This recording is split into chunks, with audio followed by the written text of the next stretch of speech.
Hi,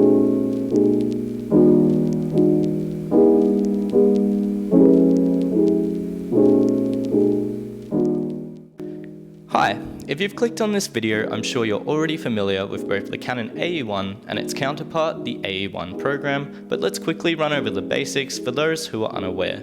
The Canon AE-1 program was one of the first 35mm SLRs to feature both automatic shutter and automatic aperture control. This camera, however, only features manual focus. The Canon AE-1 was one of the most popular 35mm cameras of its time and still remains quite popular today.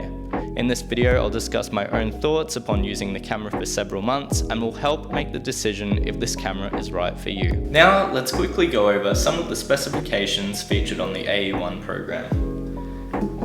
As I previously mentioned, the AE-1 program operates in fully automatic, i.e. you can control the shutter speed and the aperture. However, both these modes are quite limited.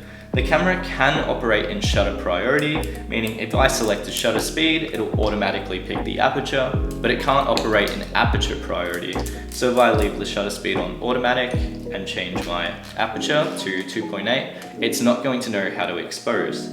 This camera also features TTL metering, meaning whatever you see through the viewfinder is also what the camera sees to do the exposure. This camera only exposes in center weighted average, which is quite limited, basically meaning when this camera takes a photo, it takes an average of whatever's in the center of the frame. It's not spot metering, it's not precisely that, but it should expose fine in most situations, and it's what most cameras use today. There are plenty of FT lenses available, each quite good. Canon FT lenses are a little bit more expensive than, say, Minolta or Pentax lenses of the time, just because this system is so popular right now. The one I typically like to use is the Canon FT 28mm f2.8. This isn't a very expensive lens, but it's a good focal length for me, and it's quite a high aperture. As well as this, I also use this lens. It's quite rare. It's the 35-70 f2.8 to 3.5. What you'll often find on these cameras is the 50mm 1.8, which is a great lens. It's what came with this camera, most of these back in the day. As well as this, you'll also find the 35-70 f3.5. This is a bit of a plasticky lens. It's quite cheap. It was a very basic kit lens, but it also takes quite good photos, and if you're fine with an aperture of f3.5, that's plenty.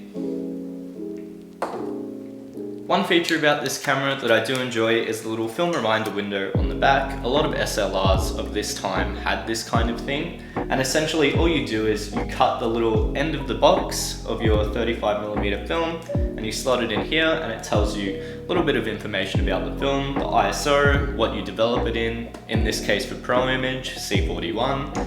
And this is useful because this particular camera doesn't have an exposure compensation dial. So if you want to shoot in the way of exposure comp, you have to change your ISO. And if you change it and leave your camera for a little while, you might forget, say, oh, I have 100 ISO film in this camera.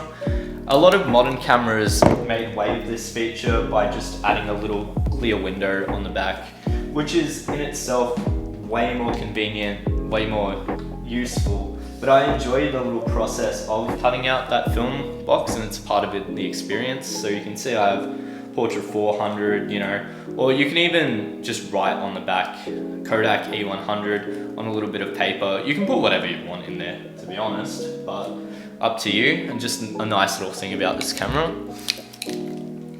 In terms of reliability for this model, my particular camera has never faulted me. It's never not taken a photo. It's never completely exposed wrong for no reason apart of my own. As much as we'd hate to admit it, most of the time it's not the camera, it's us. But really, it's been very good. My model I've had serviced. I noticed on C41 there's a wider range of what you can expose, and this camera pretty much nailed it every time. When I shot particular black and white films, and especially Kodak slide film, those results were just atrocious, pretty much completely underexposed across the board. I've since had it serviced and it's really good since then, so I'm not sure if that's a particular fault with my camera or Canon AE-1's exposing not properly in general. Because this is only center weighted average, you can't be super precise in the way you expose like you would with, say, the T90, where you can expose for the entire scene, one particular spot. Center weighted average, like, you just have a lot more options with a newer camera, or maybe a fancier camera than this for the time. Other than that, you shouldn't really have any mechanical problems with these cameras. There's an issue called shutter squeak, which you can literally fix by adding a little bit of oil. It doesn't affect the way the camera shoots, it just makes the shutter sound a little bit loud. My one did have this, but I was able to fix it myself, and after servicing it with a professional, that problem sort of resolved even further.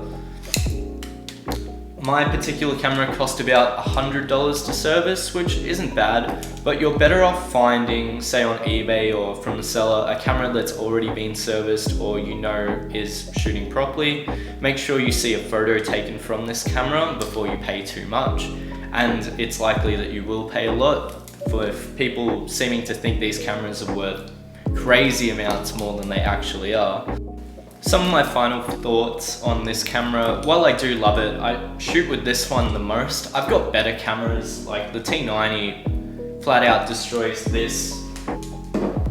You'll never see a Canon AE-1 like shoot like that or have aperture priority, all these crazy features, but it's just such a heavy camera, and I love taking this around. It's not too heavy. You chuck this lens on, it's not too big. Realistically, most point and shoots aren't as big as this. You can't shove it in a pocket, obviously, but it's much more carry aroundable, if that's a word, than the T90 or other SLR cameras that I've tried. I don't think it's worth what people ask, considering what features it has. It's so popular, and there are a lot of great Canon FD lenses around, but take a look at Olympus, take a look at Pentax, Nikon, they all make great things. The battery for this camera is really hard to find, and it's quite expensive in Australia where I am. That may vary where you are, but it does have extremely good battery life. I've had the camera for about 1.5 years and I've never changed the battery. While I have better cameras, this is just so pocketable, nice to carry around, and having program mode makes it extremely easy. All you have to worry about is focusing and shooting, and hopefully you'll get a nice photo out of that. If I'm going a bit crazier, if I want to shoot aperture priority or something really particular, I'll use the T90 or a different camera, but the AE-1 is a perfect camera to just carry around. So, if you're set on a Canon SLR but you don't want to pay the price of the AE-1, there are plenty of other options to choose. What I've got here are the T series, there's the T50 and the T90, and these can be had extremely cheaply. The T90, may it be a bit of a bigger camera, it can do so much more than the AE-1. The T50 is a simple little camera you can get for so cheap. There are also plenty of other FD cameras in the line, notably the AE-1, the higher end version of this, and the F1, the Canon's professional tier of cameras. They can also be had for relatively low prices. But if you don't want a Canon SLR and you just want to shoot film, have a look around. Look on Gumtree or Kijiji or whatever local listing site you have. I'm sure there's someone selling a camera for a decent price. Whether it be Olympus, Nikon, Contax, Pentax, they all made really good cameras around this time, and it doesn't matter what it is. At the end of the day, they're all shooting the same film. The resolution is going to be the same. It's just what you find and what you can shoot. Thanks for watching the video to the end. If you have any feedback, let me know. I'm always willing to improve. Please let your feedback known in the comments below. Thank you again for watching.